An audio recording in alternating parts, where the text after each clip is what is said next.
ওযুর পরে এটা পড়তে রাজি আছেন তো? 8টা দরজা, এর মধ্যে স্পেশাল একটা দরজা আছে, নাম রায়্যান। কি নাম? বুখারীর বর্ণনা, ইন্না ফিল জান্নাতি সামানিয়াতু আবওয়াব মিনহা বাবুন ইউসাম্মা আর-রায়্যান। 8টা দরজা, একটা দরজার নাম রায়্যান। লা ইয়াদখুলুহু ইল্লা সাইমুন, রোজাদাররা ছাড়া কেউ এই রায়্যান দিয়ে ঢোকার সুযোগ পাবে না। মান দাখালাহু লাম ইয়াযমা আবাদা, একবার রায়্যান দিয়ে যে ঢোকার সুযোগ পাবে, চিরকালের জন্য তার গলার তৃষ্ণা মিটাইয়া দিবে কে? রোজা রেখে কত কষ্ট করছেন, পানি খান নাই, রুহ আফজা, মেরিন্ডা, পেপসি, কত শরবত খায় না, কারে ডরায়? রোজাদাররা আসরের পর থেকে রুহ আফজা নিয়ে বসে থাকে, just waiting for the green signal, আজান। দে ওয়েট ফর আজান। আজান না হলে খায়।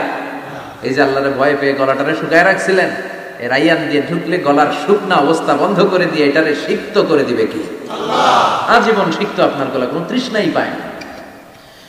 বিষ্ণু বললেন 8টা দরজা আছে, 8টা দরজা দিয়ে তোমরা ঢুকবা ইনশাআল্লাহ। পড়েন ইনশাআল্লাহ। এক একটা দরজা যে কত বিশাল হবে হিসাব নাই।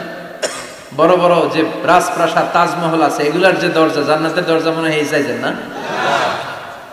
কত বড় যে হবে। বিষ্ণু বললেন ইন্নাল মিসরাআইন মিন মাসারি'আল জান্নাহ মা বাইনা মাক্কা ওয়া হাজার। সৌদি আরবের মক্কা শহর থেকে বাহরাইনের হাজার শহর যত দূর, জান্নাতের এক একটা দরজা লম্বা ঠিক তত দূর। সুবহানাল্লাহ। সেই হিসাবে কয়েকশো কোটি জান্নাতি এক ধাক্কায় এক দরজা দিয়ে ঢোকার সুযোগ পাবে।